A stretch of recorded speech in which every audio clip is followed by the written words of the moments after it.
Good afternoon, ladies and gentlemen. Hope you've had a great lunch and some time to meet and greet one another.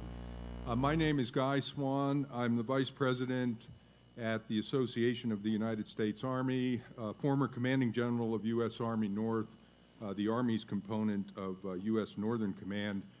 But I'm most proud to be a member of the Clark Ervin Aspen Institute Homeland Security Group. So thank you, Clark. It's my privilege this afternoon to introduce the next session, Socom Policing the World.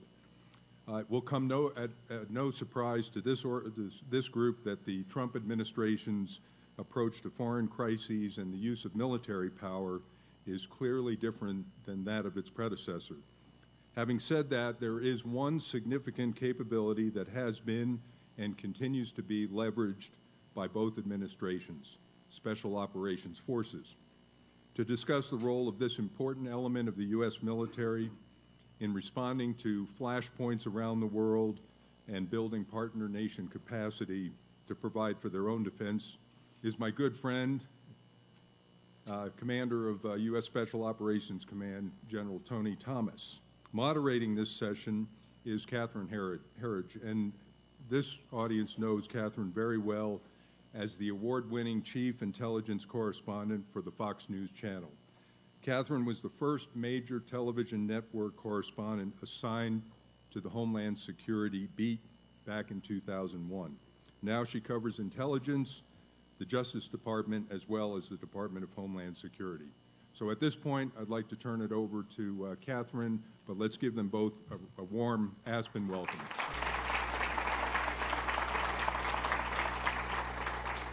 I'd like to thank the Aspen Institute, Clark Kent Ervin, Walter Isaacson, John Hogan, and his team. So General Thomas, what do you say we unpack the title of our panel first? Is that how you see it? I'd love to unpack the title. Truthfully, it gives us an opportunity to debunk some mysticism about Special Operations Command. Clearly, we are not the world's cop. We are not a panacea. We don't do anything by ourselves, and we aren't doing things that aren't, highly supervised. So there's no off-the-reservation, wild Indian activities. So if it implies that, I'd like to dispel that right from the beginning. What I do think it does impart is that we are very, very relevant to most, if not all, the national security challenges that have been discussed through this forum, and that are certainly discussed in other forums. I think we're a great return on investment. I hope you'll think that when you consider for all our varied activities right now, 8,000 people in 80 different countries around the world, we're doing that on 2% of the DoD budget and 2% of the DoD manpower. The concern is, and I think that what the title really gets is, are we overemployed? Are we overused? Are we overextended or used inappropriately? And truthfully, that's something we look at all the time. We are actively trying to work ourselves out of a job everywhere where we are. Whether that's concluding, in a peaceful environment for some of the early discussions we had for Afghanistan. I've been there every year since 2001, except for the year 2008. I spent that lovely year in Mosul, Iraq. So I know that fight intimately. We're anxious to finish there, to win. But as we try and work ourselves out of a job, that's one way that we can reduce the operations tempo for our command. And we're also trying to leverage others. I mean, again, we don't do anything by ourselves. We're probably guilty of trying to do too much by ourselves from time to time, but whether it's trying to leverage our other partners in DoD, our allies, our interagency partners, we're actively trying to do that to reduce the tempo while we prepare for other things, because there hasn't exactly been a peace dividend or a respite in our portfolio now or lately, and we need to stay ready for that. So that's the balance. You've been working the counterterrorism problem set now for 37 years? I've been in the military for 37 years, certainly very focused on the CT problem since 9/11. I was a Ranger Battalion commander and deployed to Afghanistan about 2-3 months after that as a lieutenant colonel. So I laugh now when I read the articles that the generals are all at fault. I kind of take that personally, and then I think, wait a minute, I was a lieutenant colonel when this all started. I shouldn't take it too personally, but reality is we've all been at this for a while. And we've made huge gains in some regards, and in other places we've allowed a phenomenon to metastasize, and we've got a lot of work left to be done. Some people here may not realize that General Thomas really played a central role in the takedown of Osama bin Laden in 2011. Take us through that moment when you knew that we had him. You had to go there. I did not shoot bin Laden. Just for the record. And there will not be any books or movies that describe. You have to be a SEAL to write a book, right? Oh, see, don't be challenging. Oh, I'm sorry. We're going to move on from that. I'm sorry for my SEAL friends in the crowd. I do not approve of that statement. Okay, thank you. You're throwing me under the bus already. Yeah. Okay. This is going to be adversarial here, Yeah, very quickly. That. I was blessed and honored to be Admiral McRaven's 2IC. I was his deputy commander for that time period, so I was forward deployed. For that event, truthfully, at the time, it seemed incredibly cathartic. In fact, when I think of hearing the code word Geronimo, which is in too many books and movies, I was absolutely flushed, thinking, man, it's been a long 10 years. A lot of hard work went into this. It seemed like a seminal moment, and truthfully, it's actually brought home, I think, the lesson that was one guy, albeit a pretty powerful and symbolic guy. He's one guy on top of a network, and if you don't dismantle the whole network, if you don't address the ideology, you've killed one guy. So again, to me, it was needful. It had to happen. I think it was good for the country to know that we would relentlessly pursue somebody who had attacked us. But reality is, it was just another stepping stone in this kind of epic fight that we've been at. While we're on the subject of terrorist leaders, it's been since November of last year that we've heard from the ISIS leader Abu Bakr al-Baghdadi. He doesn't write to me anymore. I'm disappointed about that. No. Is he still relevant? I mean, does he matter? He's absolutely relevant in the sense that he's the iconic head of ISIS, right? So he got up and proclaimed the caliphate. To your point, we haven't heard from him lately. He's been an utterly ineffective leader by our assessment, if at all, as opposed to Zawahiri, who's still trying to hold on in the Al-Qaeda time or framework. Baghdadi, you literally have not heard peeps from him. Alternately, I monitor the same reports that everybody else does, that he's dead. No, he's not quite dead yet. He might be south of Raqqa. The bottom line is we will get him eventually. It's not safe for him on this earth for what he's done and what his organization has done. But in the meantime, we have absolutely dismantled his network. I mean, everyone who worked for him initially is dead or gone. Everybody who stepped to the plate the next time, dead or gone. Down through a network where we have killed, in a conservative estimate, 60,000 to 70,000 of his followers, his army. They declared an army, they put it on the battlefield, and we went to war with it. We're right now inside the capital of his caliphate, Raqqa. We'll have that back soon with our proxies, a surrogate force of 50,000 people that are working for us and doing our bidding. We have Mosul back. It's still a little bit testy. There's still some ISIS pockets out in western Nineveh and other places, but we're pursuing these people as aggressively as we can to affect the physical aspects of the caliphate while we really deal with the harder parts, the kind of the ideological basis for it, which we still have to deal with. Have we been close to Baghdadi, and why did we lose him? We have been close on several, and in fact, sometimes we've been closer than we know. It's just the vagaries of combat, I think, and counterterrorism targeting. There were points in time when we were particularly close to him. Unfortunately, there were some leaks about what we were up to about that time. When after Abu Sayyaf, the oil minister, who was very close to him, one of his personal confidants, he didn't live, but his wife did, and she gave us a treasure trove of information about where she had just been with Baghdadi in Raqqa, days, if not, within days prior, and so that was a very good lead. Unfortunately, it was leaked in a prominent national newspaper about a week later, and that lead went dead. So, that's the challenge we have in terms of where and how our tactics and procedures are discussed openly. There's a great need to inform the American public about what we're up to. There's also a great need to recognize things that will absolutely undercut our ability to do our job. And sort of the third piece of this terrorist leadership, so Ayman al-Zawahiri, where do we think he is, and is he at this point completely cut off from sort of a managerial role in that network? I think the conventional wisdom is, and there's enough of the intelligence professionals in the crowd that can correct me if I'm wrong, we still think he's somewhere on approximate the Afghanistan-Pakistan border. I think he's under extraordinary pressure. He has been for quite a while. Why do I say that? Several years ago, he already put out the advance notice to Team Al-Qaeda. It's not good here. Let's regroup and repack. Luckily, he picked Syria as a place to do it. where we were already actively engaged and had the access, so we were able to turn our focus on the Khorasan group, an element that they were related to, and we've been monitoring any other developments of Al-Qaeda where they try and compete with ISIS, because they're absolutely trying to compete with ISIS going forward to be the Sunni extremist, guidon bearer, if you will. He's more than symbolic. He is still messaging. From time to time, he'll put out videos and broadcasts, so he's still trying to stay relevant, but less effectively. I think, again, Al-Qaeda is not in a good space right now, but this is not the time to let the pedal up on them. They're probably most dangerous now that they're this low. It's worth reminding everybody that ISIS in 2011 was AQI in Iraq when we left. AQI was under unbelievable pressure then. Really, we had taken out every level of leadership. They weren't done, but they were seeking refuge, wherever they could, whether it was in eastern Syria or western Iraq. They were going to ground.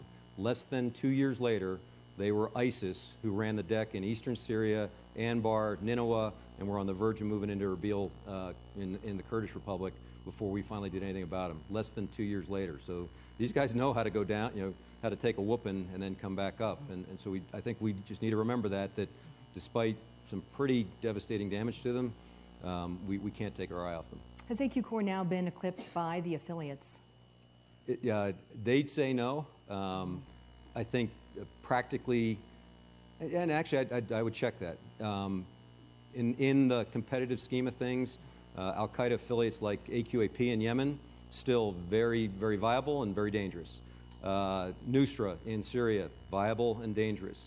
Other Al-Qaeda affiliates less so, but aspiring. So they still want to, and it's almost lucky for us that they are still bent on spectacular attacks, so that has some trappings to it that helps us, in some cases, see it ahead of time and preempt it.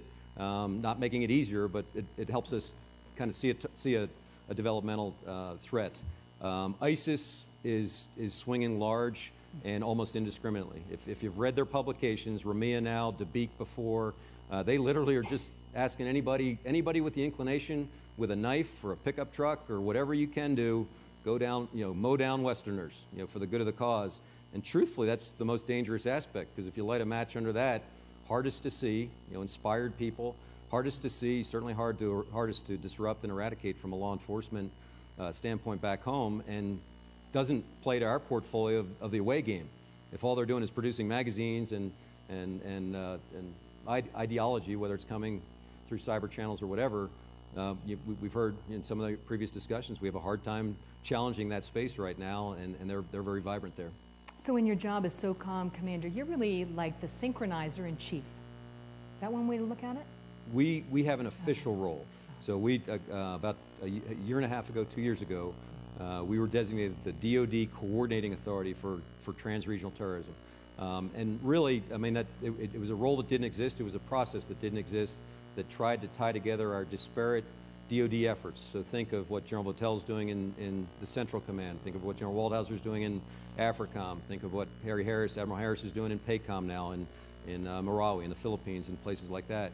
They were good, focused activities, but without any sort of global synchronization at the DoD level. So we were thrust in that role. It didn't empower us. I'm not moving pawns on the battlefield or telling people to go left or right.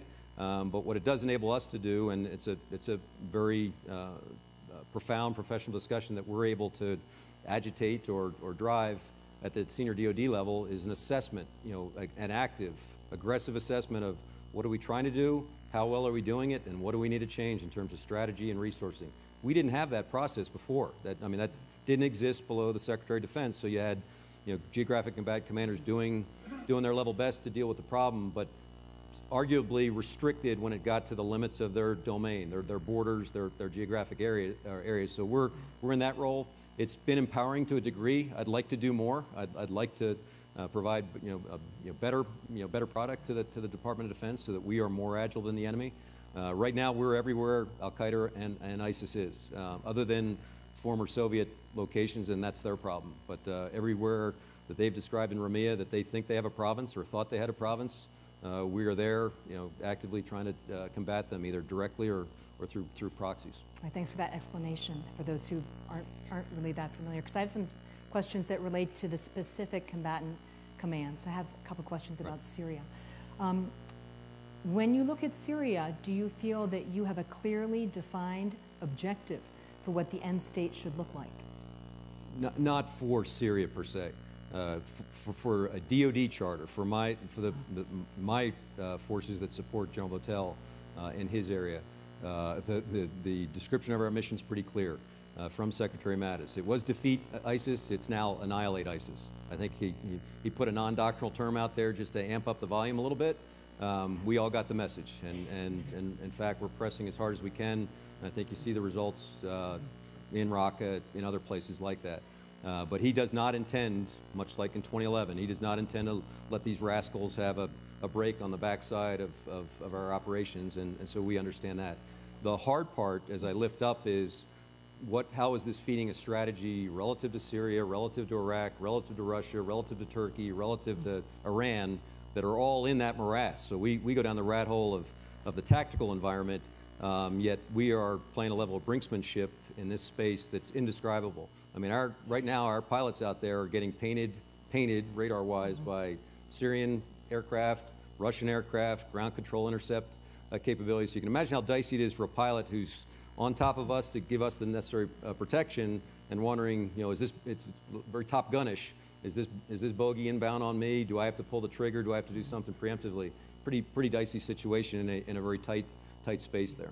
Does Assad fit into this? He fits into it in that every senior leader I talk to in that area, so whether it's the Turks, the Jordanians, the Israelis, and others, not hypercritically, but they will typically say, you're fighting the symptom, he's the problem. So as long as Assad is there, we talked earlier in one of the forums, he's a disruptive influence. We know that. He's not the solution to putting Syria back together again or solving the problem. But he and his regime inspire this aspect of extreme activity that spins in various directions because of the source there. So he's something, and the regime is something that ultimately has to be addressed, and more problematic now that the Russians have bolstered it, and he's riding high now, as opposed to even just as recently as 2 years ago when we were worried about catastrophic success of the regime imploding. It's now out in the public reporting that these anti-Assad rebels are very unhappy that this covert program to arm them has been rolled up. Is it your assessment that this was done to curry favor with Russia, or that it was not an effective program? Absolutely not, at least from what I know about that program and the decision to end it. Absolutely not a sop to the Russians. It was, I think, based on assessment of the nature of the program, what we're trying to accomplish, the viability of it going forward, and a tough decision. I mean, we're all reading the editorials now of, are we leaving people at the altar, people that we've manned and equipped, but it is so much more complex than even I can describe. And again, that's not necessarily an organization that I've been affiliated with, but a sister, a parallel activity that had a tough, some would argue impossible mission based on the approach we took. It might have been scoped too narrowly or not empowered sufficiently. I don't know enough about it to criticize it in that direction, but it had a tough row to hoe. How do we lock in our gains in Iraq, and which partnerships have been the most effective? Interestingly, the partnerships, at least from a military standpoint, were with the guys that we invested the most in. So the counterterrorism service that we had spent a lot of time in our many years in Iraq, they were our go-to force when we came back out there. We've been able to cultivate others. I was personally disappointed with the Peshmerga. Again, I spent a whole year. I spent 15 months in Mosul, so I knew the Kurds very well. They talked a good game. It was a pretty army. It didn't fight very well when push came to shove. So we've had to bring them up to a level of competency that you would have hoped was better beforehand, but they are now contributing pretty actively. It's also an indescribably complex environment when we are coffee breath close to Shia popular mobilization forces right in around us, riding in M1 tanks that we provided the Iraqi army, back in the day. So how Iraq evolves here post-Mosul, post-Talafar and Anbar, I'd keep a very, very close watch right now on Kirkuk. I think most of you know that the Kurds have picked a very awkward time to have a referendum on whether or not they should be independent. Kirkuk is absolutely part of their vision of Greater Kurdistan, always has been. You pick up a Kurdish tourist map and you'll see it there. And it's absolutely a point of departure with the government of Iraq, whether it was Maliki before or with the current administration. I don't think they're going to say, sure, take the Kormala oil fields and Kirkuk and go your way. It's not going to go peacefully. So again, you'd think Iraq, of all places, we took the hardest part, Mosul. No, not so much. A difficult task, a city the size of my hometown of Philadelphia, but it's it is still lots of work to do. And to your point, the hardest part of how you finish. Arguably, we haven't finished anything very effectively over the last couple decades. From a military standpoint, we have a big, and it's not just the military; it's a whole government approach. But how are we going to finish in Iraq?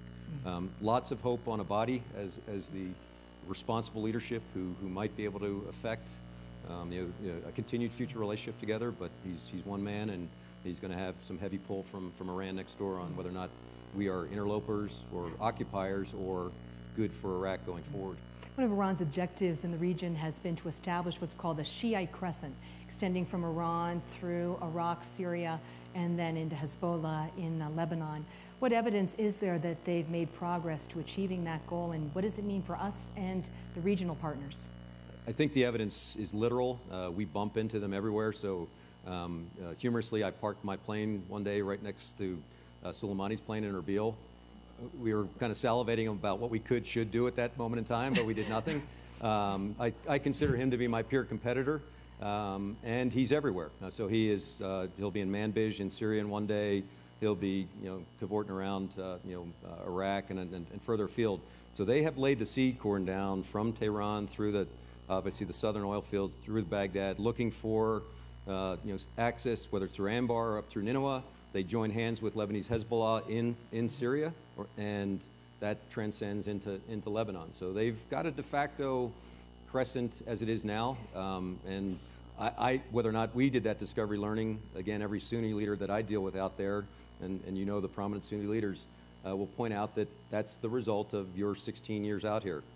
Do we think that's what we wanted to have? And it's a rhetorical question, clearly, from a Sunni standpoint, that no, that's imbalanced, and we may have to do something about it. And so you wonder, in the big scheme of things, is this not an overreach by the Iranians that's going to cause some backlash from the Sunni, the Sunni leadership, the Sunni major countries, and with potentially Israel in the mix, because there's the existential threat that Israel forever feels from Iran, and if it's closer to them, it'll only get them more excited. I want to move over to Libya. Back in 2015, we had some information that about a half dozen senior ISIS operatives had really put down their stake in Libya. Can you compare and contrast what ISIS looked like in Libya back in 2015 versus what you've been able to accomplish today? Again, I never fall into the trap of admiring the enemy, but I do give them props for aggressive export of the product. So they are trying to export this ideology wherever there are either failed states or sanctuaries available. They seized on Libya as a failed state, as a good place to put up a property sign. They declared it a province.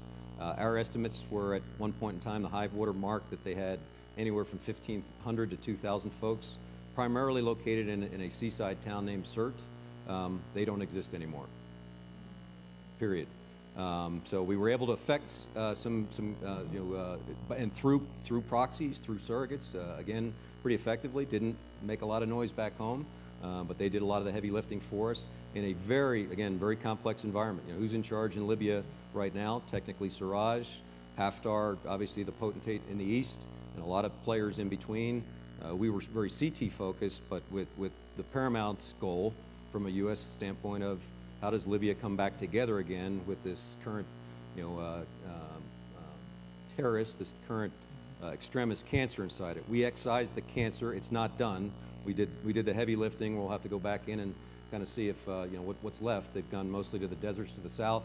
They're still out there, hopeful to come back up. Again, these guys they're resilient, but 1,500 of them are no longer ISIS card-carrying members. Is this a good example of how SOCOM identifies the enablers on the ground? And talk us through that process, how you select who you think you can really support and work with. As you know, sometimes it's of necessity, who's available. The one that I think is most discussed and most misunderstood is the evolution with our counterpart in Syria, the so-called Syrian Democratic Forces. Now, interestingly, they came about that name because at one point in time, and I dealt with them directly, I was on the formative stage of the relationship with these guys. They formerly called themselves the YPG, who the Turks would say equated to the PKK. You're dealing with a terrorist enemy of mine. How can you do that, ally? So we literally played back to them that, hey, you got to change your brand. What do you want to call yourself besides the YPG? And with about a day's notice, they declared that they were the Syrian Democratic Forces. I thought it was a stroke of brilliance to put democracy in there somewhere. But it gave them a little bit of credibility. And the interesting part, and I was lucky to have a great partner in Brett McGurk out there with me about the same time, because they were asking for things that I couldn't give them. And it literally was an acknowledgement that they were the demographic dominant force in northern Syria. They wanted a seat at the table, whether it's at Geneva or Astana or wherever talks are happening about the future of Syria. And because they had been branded as PKK, they could never get to the table. So while we paired with them militarily, Brett McGurk was able to keep them in the conversation and allow them the necessary legitimacy to be good partners for us. So it was literally something, I need you militarily. The diplomat here will deliver an entree, if nothing else, for you to be legitimate, from a state standpoint, right, or from at least a governance standpoint later on. We tripped to that one. So to your point, how do you find these guys? We tripped to them when some of you may remember there was a town called Kobani. I had to find it on the map. I had no idea where Kobani was, but it was identified to us as just about to be expunged by ISIS. They had massed thousands of troops on it. They wanted it symbolically. It was up on the Turkish border. And other Kurds introduced us to this problem and said, could you help them? And all we did early on was provide kinetic capabilities to them and kept them from being wiped out. They were up against the backdrop of the Turkish border. They had no escape valve there. And then I was able to walk the dirt in Kobani about 7 months later. It was utter devastation. They lost 2,000, so our Kurdish allies lost 2,000 there. They estimate ISIS impaled themselves to the tune of about 6,000 to 10,000 there. Complete devastation in the town, but they were just happy that they had survived the experience. And out of that seed corn, that's when they started saying, by the way, we have Kurdish cantons and other, and we right away we said it's got to be more represented than that. Are there Arabs who are interested in joining your coalition here? And then they would identify folks of, yes, we can glom onto this canton, this town, and this thing rolled from just a couple thousand that we knew early on to now a 50,000 person force. That when folks want to test, are those ghost numbers? My comeback is that's the ghost force that has just taken, is halfway through Raqqa and has taken every March objective we've had so far. And the real kind of unstated aspect of the magic here is luckily we've only lost 2 U.S. service members throughout this whole thing. So 2.5 years of fighting this fight with our surrogates. They've lost thousands. We've only lost 2 service members. 2's too many, but it's a relief that we haven't had the kind of losses that we've had elsewhere. It's their fight. They've got to embrace it more than we do. If I can, you go to Walter Reed a lot, now that we're on that topic. You do that pretty much every time you go to Washington, right? It's selfishly, it is so inspirational that I'd like to think I'm going to buoy their spirits, but every time I go, and you accompany me on one occasion. I mean, I'd encourage any of you guys. They'd love to see you, but go in there and you'll walk out with one of the best buzzes you've ever had in terms of resiliency of human beings, of American service members who are not the least bit self-pitying. They want to think that they've helped accomplish something.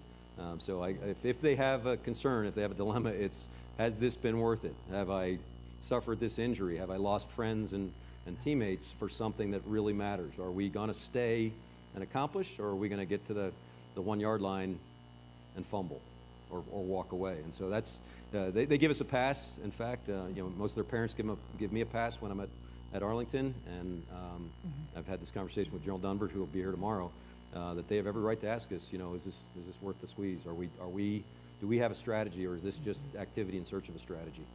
Just to shift gears, you're always looking for new partnerships, right? Always. Always, okay.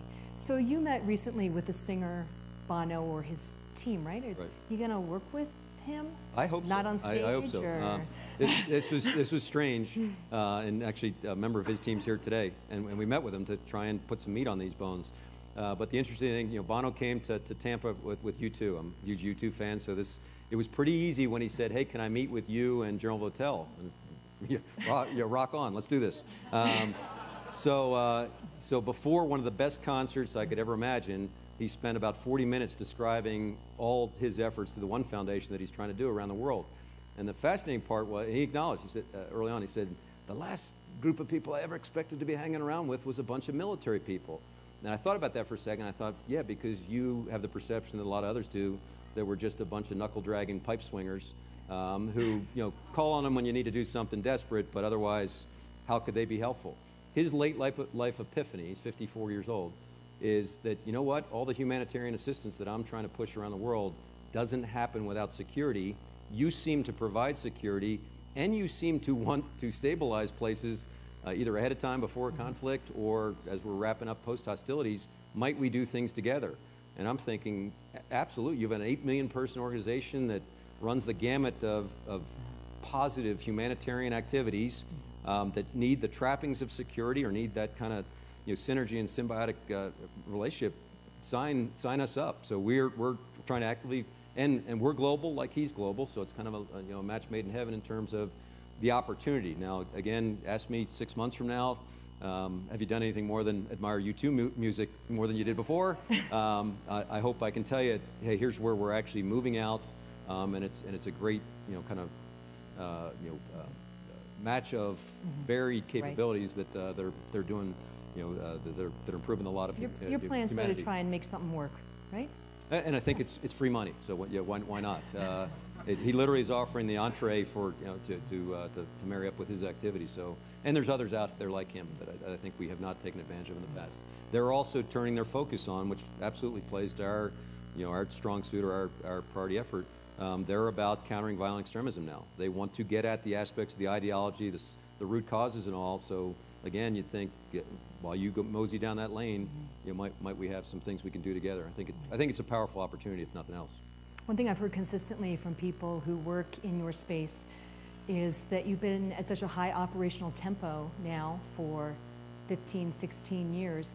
How does that impact your ability to plan and prepare for other contingencies, especially now that North Korea is getting so hot? Right. I won't poo-poo the challenge.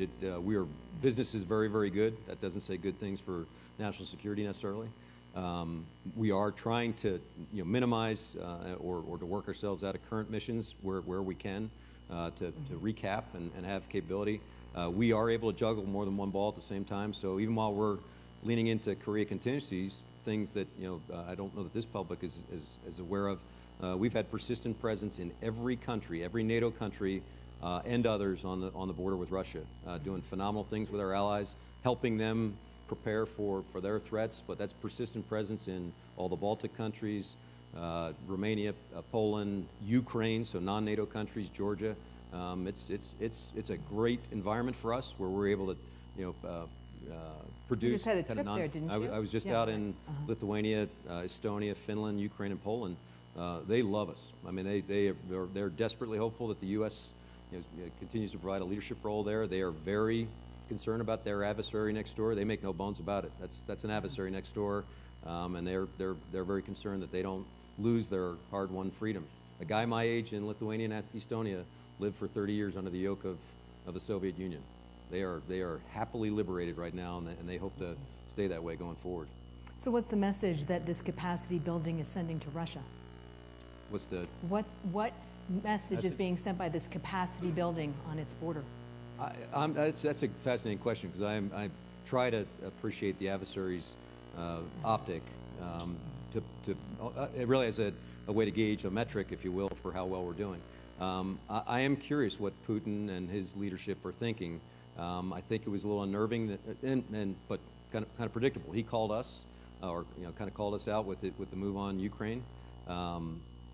Obviously we've made a small commitment early on. You've had a conventional force commitment over the last 9 months, where a brigade combat team landed there and moved out, linked up with all their conventional partners. So there's an interesting level of build going on here that you do wonder what how he considers this situation going forward. The point of concern for most of the Eastern Europeans right now is they're about to do an exercise in Belarus, Russia, that's going to entail up to 100,000 Russian troops moving into that country. The great concern is they're not going to leave. And that's not paranoia, that's active concern among the countries.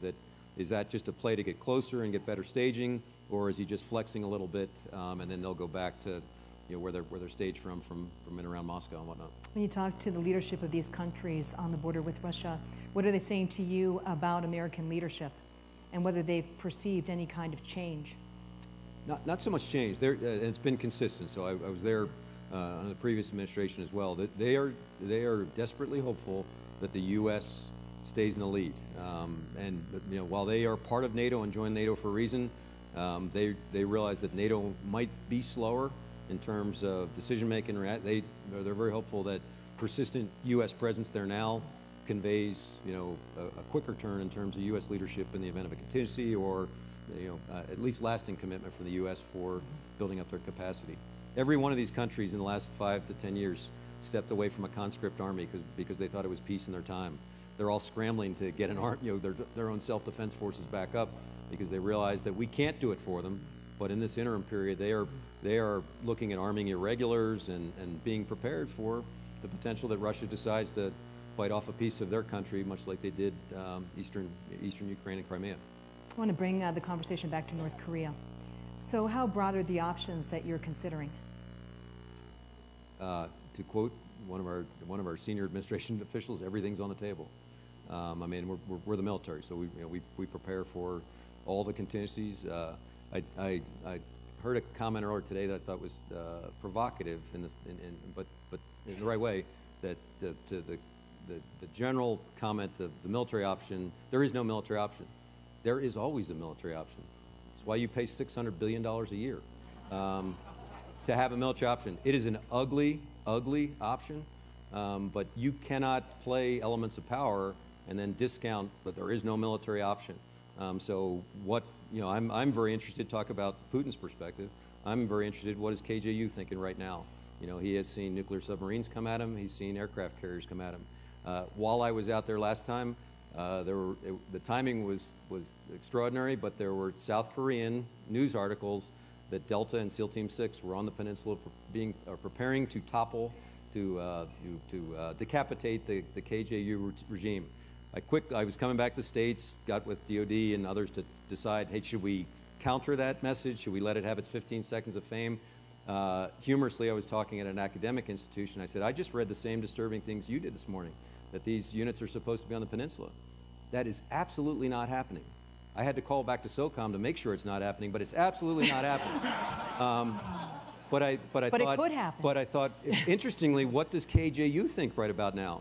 Because he's seen a nuclear sub come at him, an aircraft carrier come at him.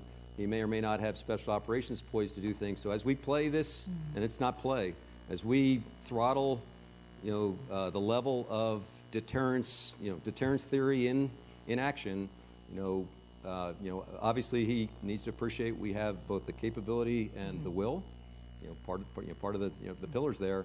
But I'm very hopeful that Secretary Tillerson's conversations are going to have some needful gains vis-a-vis the Chinese, and however we get to talk to the North Koreans eventually. But in the meantime, if I took a poll here in this audience of, would you expect your military to be prepared, for the contingencies that might come if somebody blinks? I think your answer was yes. That's why you're there, brother. Otherwise, get off the stage. So we're preparing like the rest of the military is.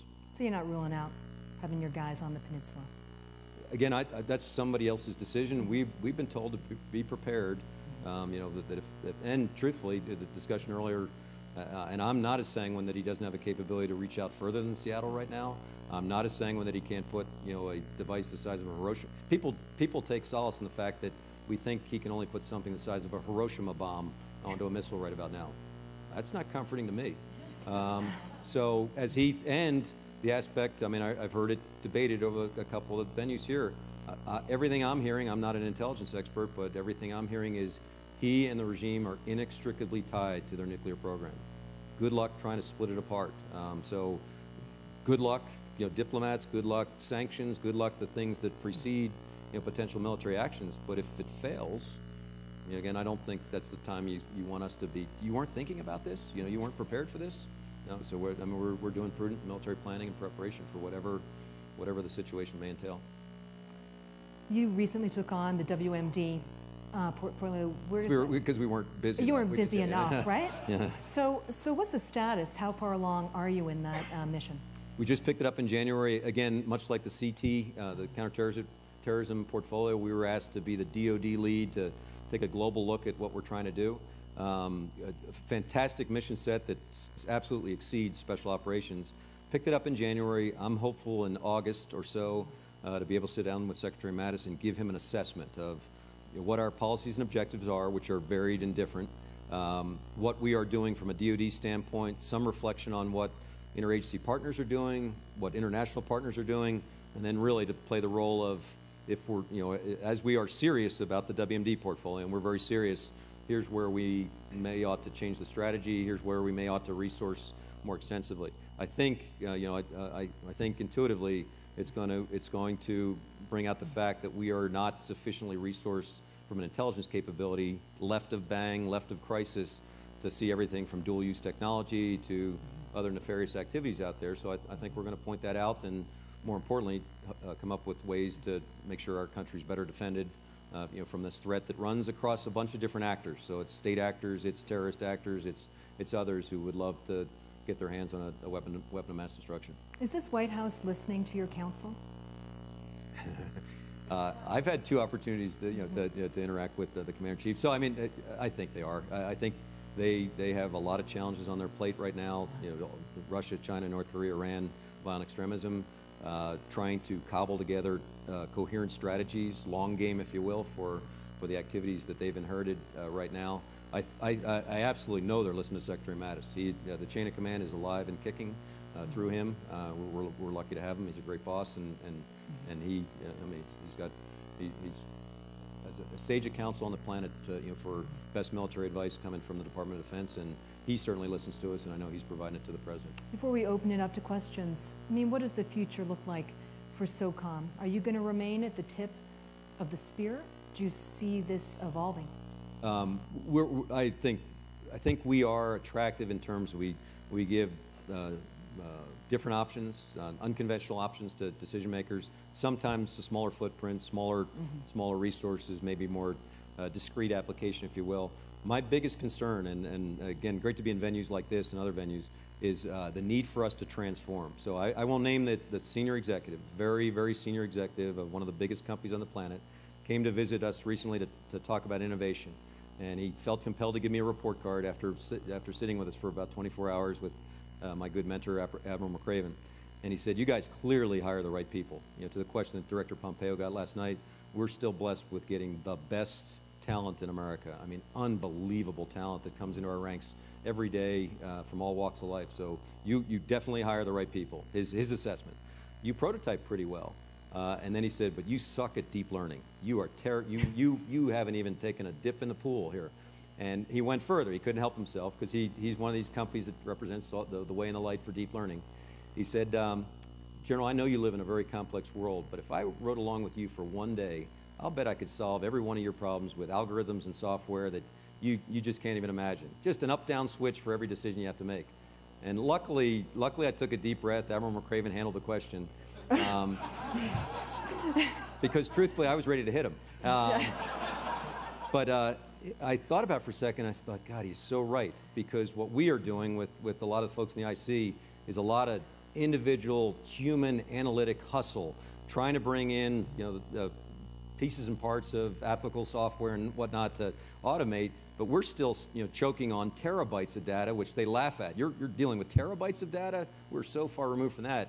And when I thought about how companies like this one might sound like Google, might sound like Twitter, Facebook, et cetera, how they are already doing it from a business standpoint, if and how we can leverage that for the future, we are SOCOM on steroids in terms of seeing threats, seeing opportunities, and applying our special capabilities now, where it's more than just to throw at a dartboard, but it can be greatly enhanced. So from a machine learning, cognitive computing standpoint, the world is wide open for us. Our platforms are all very good for right now. They're not necessarily very good for peer competitors. So how we transform over the next decade, which requires resourcing, obviously, we have to get at that in my tenure. I mean, in the next 2 years, we have got to figure that out to project us in the future.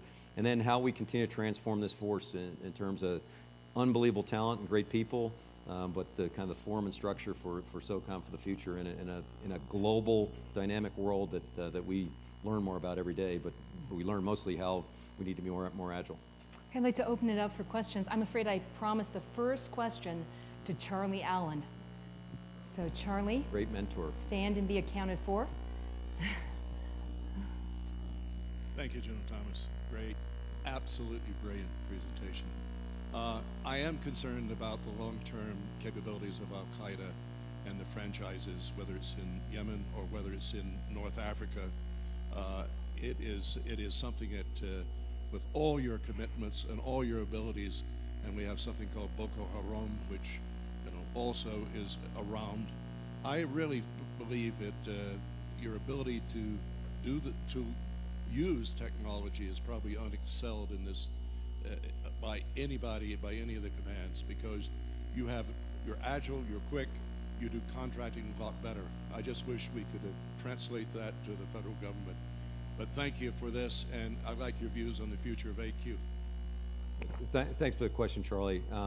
Obviously, we have not taken our eye off them, and specifically, we're focused on AQAP, on Nusra in Syria, on AQIM, on Al-Shabaab, on Boko Haram, all the affiliates that have declared bayat or some fealty to Al-Qaeda.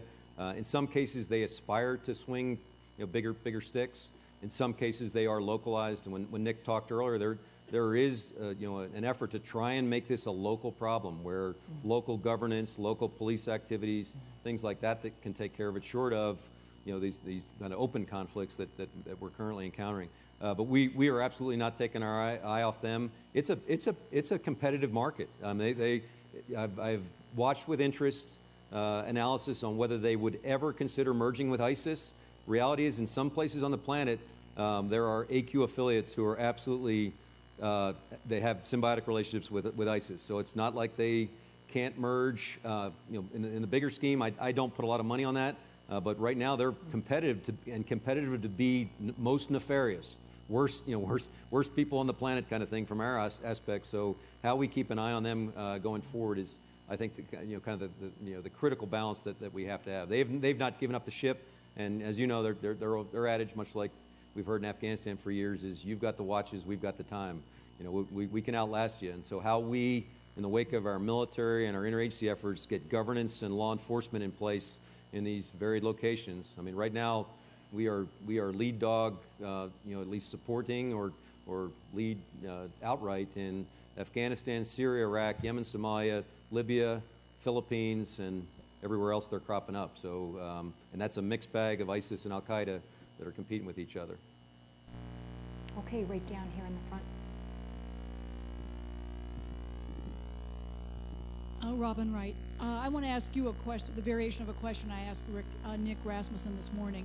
Given your battlefield experience in facing down various extremist movements, given the planning you obviously are doing for the future, can you kind of project what you think the evolution of various extremist movements might be, both in terms of their tactics and in terms of their goals? And secondly, on Charlie's question, Hamza bin Laden, the son of Osama bin Laden, has been visibly emerging over the last 2 years in audio messages and so forth. And Ali Sofan's new book writes extensively about him emerging as a younger generation leader who might revive or re-energize Al-Qaeda. Can you talk to also about his role and how important you think he might be? I'm glad you mentioned it, because it's part and parcel to Charlie's question. We've had this interesting phenomenon of senior Al-Qaeda in quasi-house arrest in Iran, of all places. I've never kind of been able to quite figure why, what allowed that to happen and why is it continue to go. But last seen somewhere between Iran and Syria, trying to come back out and at least leverage the family name Wasta going forward. But he's absolutely trying to get the band back together and galvanize life after, whether it's life after Zawahiri or just life after the current phase. So we're watching him and them closely as well, Saif al-Adil and others. To the evolution of the threat, again, worst mistake we can make is to not give them credit for leveraging everything that's available. And so I missed Secretary Kelly's discussion the other day. We are working very tightly with him in terms of Homeland Defense and making sure there's not gaps. But think of every technology that's on the planet right now and all the open source material that's available. Think of the evolution. We're lucky to an extent that we just experienced the scourge of off-the-shelf drones in Iraq and Syria, because that could have first shown up at the Meadowlands or someplace like that as the first experience of, oh my goodness, you can buy this stuff, you can weaponize it, you can put it in play. Luckily, we've had this battlefield experience to say, not good. In fact, where we had air superiority, they had a level of superiority underneath us, dropping little 40-millimeter rounds on our heads until we came up with new and exotic ways to defeat them, not just from small arms, but with RF impulses, cyber effects, etc. But give them credit. They saw that, wow, they have everything in the air. They have air superiority. They completely own the airspace. We're coming in underneath that for $500 a copy of a quadcopter or whatever it is. So give them credit for everything that's available. They'll continue to try and to work it going forward in terms of their evolution. And we got to stay ahead of that. I hope that answered your question. Okay, I'm going to take a question from over here, just in the back. Gentlemen?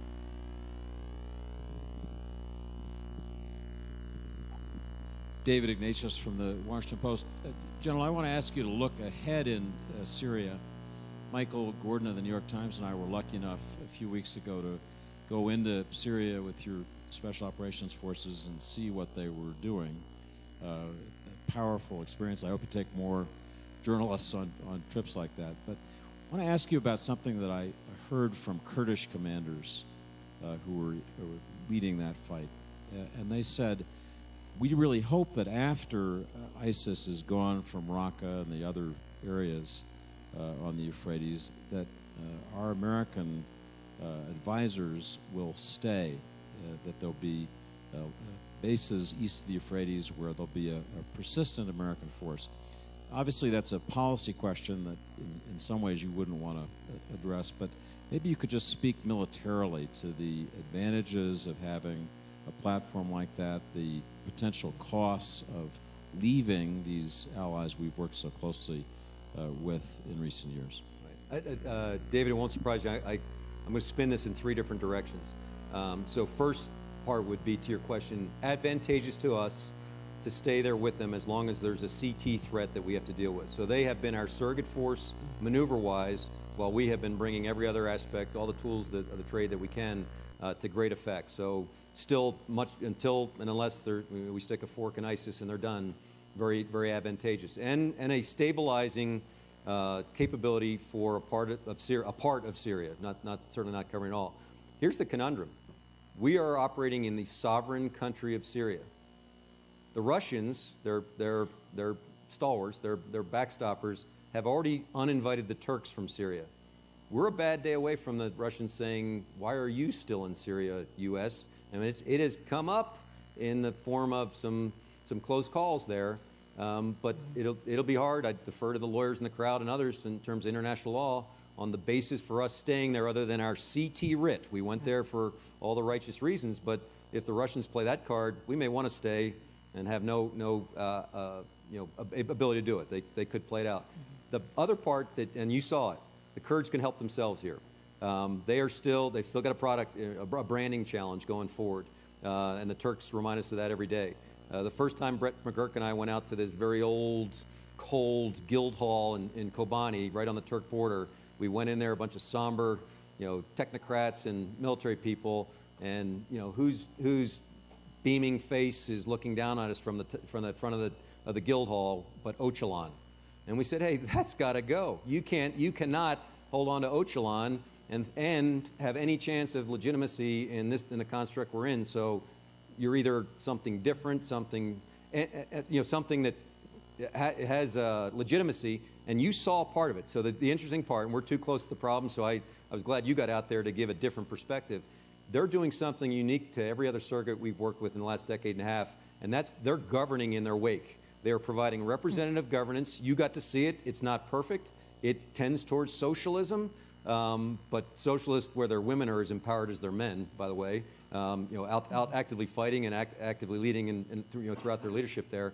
But they're governing in their wake. So there's something, McGurk and I discussed it at length, there's something special about this that whether or not we can embrace it going forward, whether it can be part of the future fabric of Syria, let's see. But again, luckily they're at the table now and at least having an opportunity to represent themselves. But they got to work on their own branding. If they continue to keep linkage to past product or PKK linkage specifically, the relationship is fraught with challenges. Okay, so one more question. The gentleman over here, please.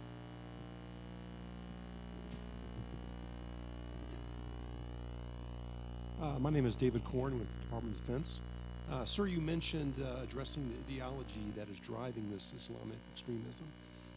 What are we doing to do that, and who should be doing that? That's the forever question, isn't it? I mean, if we were giving ourselves grades for our U.S. effort to combat this ideology, I think if it's not failing, it's just short of failing. It's kind of just puttering along. Partly, I think we had the huge dilemma of describing the nature of the adversary, and we played to our own sensitivities. A good fault that we didn't want to brand an entire religion as necessarily dangerous. But I think we did it to an extreme where we did in the same breath, and that's where, to me, it struck me as illogical from 2001 all the way to now. We would say it's not, it's not related directly to the religion, yet, a source of leverage are the muftis, the imams, the clerics. How do you say that in the same breath? I mean, and not to mention the fact that, truthfully, those folks have no legitimacy with these fringe guys. They're spinning on a different, to a different tune. So I think we stumbled in terms of what's the nature of this idea. It's an ideology, so you got to, if you're going to kind of fence it where you're not even going to get at the root cause, I dare say you'll never get there. I think we've gotten over that with time. That here's the aspect of what they're proselytizing. We have to counter message, but then it's to your point. Who's the we? It's not a bunch of Anglo-Saxon Christians messaging out on, across the, now in Marawi, not just in the Arab Street, not just in the North African littoral. How do you get the right legitimate counter messaging out there? Again, I'd go back to these, there's a fascinating opportunity here. Who's into this already right now? Google, Twitter, Facebook. They are already designing, they have algorithms to find out who's on the wrong websites right now. I'd love to know that from a targeting standpoint. That'd be very handy. They then go one step further to say, hey, don't hang out there. Come into the way and the light. Go this way. There's an alternate course there. Now they're doing it as much from a, indemnity, concern that we don't want you hanging out on Facebook on that website where I might have a, legal problem down the road. But it's free money. It's effective to a degree, and it's massive. I mean, it's these companies that are doing that out there. So there are mechanisms, and then culturally across, who actually informs that better. We better be finding new partners all the time, because there's a lot of other people that know this problem and can identify the root and the fixes much better than we can. And we're still not where we need to be.